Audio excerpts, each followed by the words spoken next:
magandang araw no sa lahat ng mga katiits sa Luzon, Visayas and Mindanao. Happy hunting. So ngayon mga katiits, nandito tayo sa butas nila kung saan na tambakan ulit dahil nasa gilid tayong sapa. So itong area Japanese camp.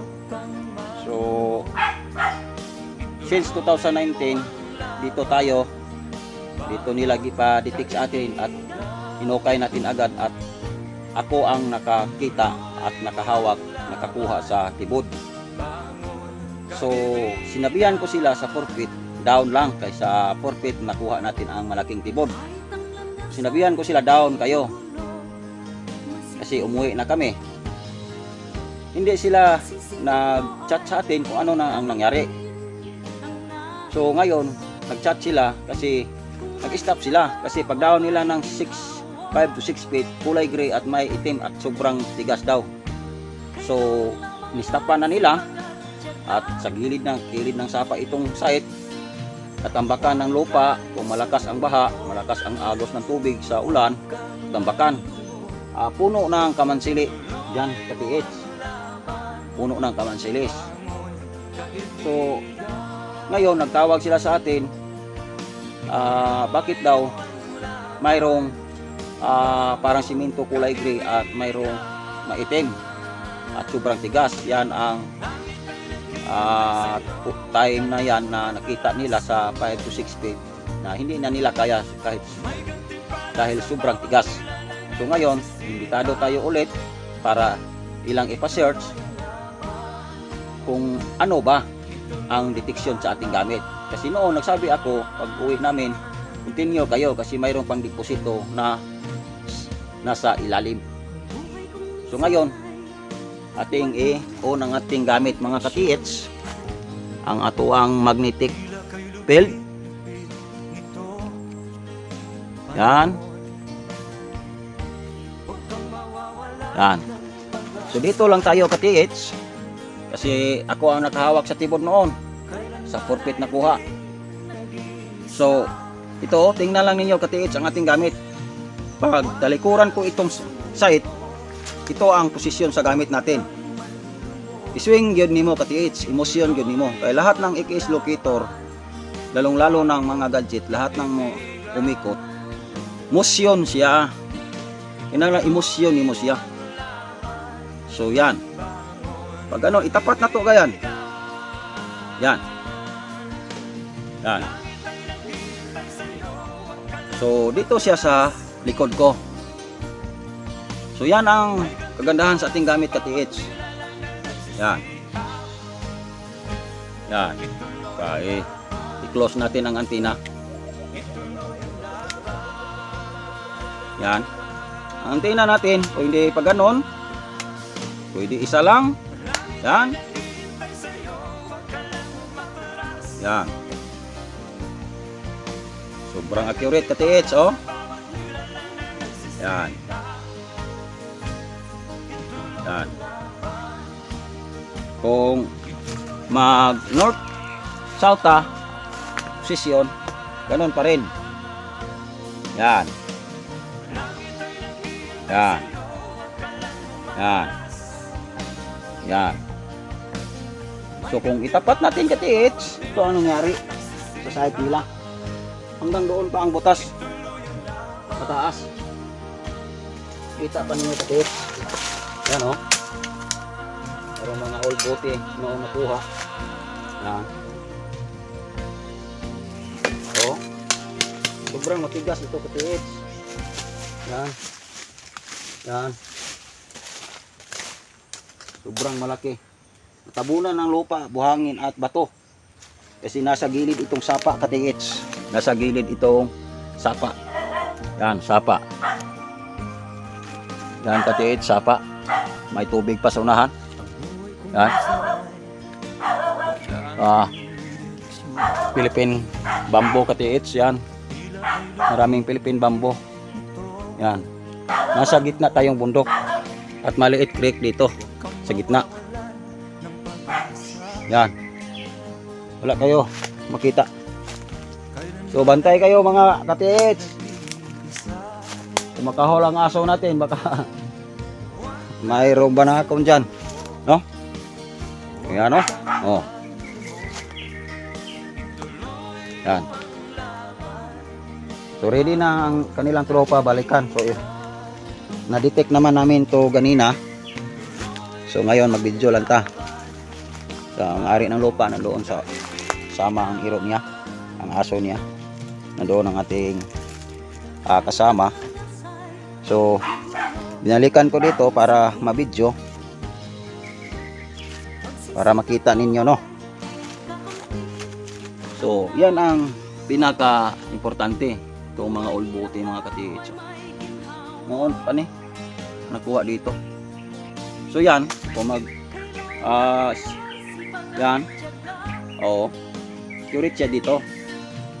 Yan, curate siya dito. Kahit posisyon naman tayo dito, hawakan ko mahigpit. Yan, oh, yan. So hindi ito biro, mga ka-TH, kasi marami nang natulungan ito gamit. Hindi basta-basta. Yan, no? Babaan natin ang antina. Yan. Yan. Maraming nag-PM, mga ka-TH, kung magkano ito gamit natin.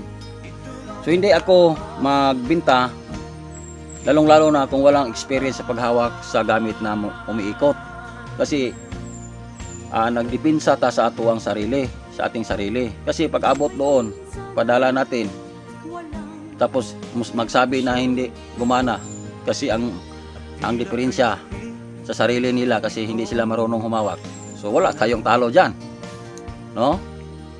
So kailangan ang nag-PM nito, mayroon na akong napadalhan inside Visayas, inside Leyte, Daan Bantaya, Negros. Mayroon na akong napadalhan nito. At mayroon kong napadalhan din sa Bukidnon. Mayroon silang scanner. Tapos sabi ko, sir, yung scanner mo, yung na-detect sa lahat ng gamit niyo, ikiis nga US, scanner nimo, ang lahat na-detect nimo, kung ilang na-detect nimo sa site nimo, sir, i-confirm sa aking pag abot na dyan. Kasi lahat ng na-detect ninyo, sir, kung 6 or 5 ang na-detect sa inyong site, sir, sa gamit ninyong ikiis at sa gamit ninyo ng scanner, kung 6 or 5, nasa 3 lang, sir, ang mag-ituro sa aking gamit. Kasi ang the rest nga na-detect ninyo, anti-detector na at anti-decoy at highly mineralis. So naka-prove yun siya, mga ka-TH, kay pag abot sa ating gamit, natanggap na niya 2 lang ang na-detect. Na-detect sa ilang gamit 5, pero 2 lang ang na-detect sa atin at na-confirm nila sa pagkukay, mga ka-TH. At last naming contact, sabi niya, maraming salamat, ka-TH, na kuha siya sa aking gamit. So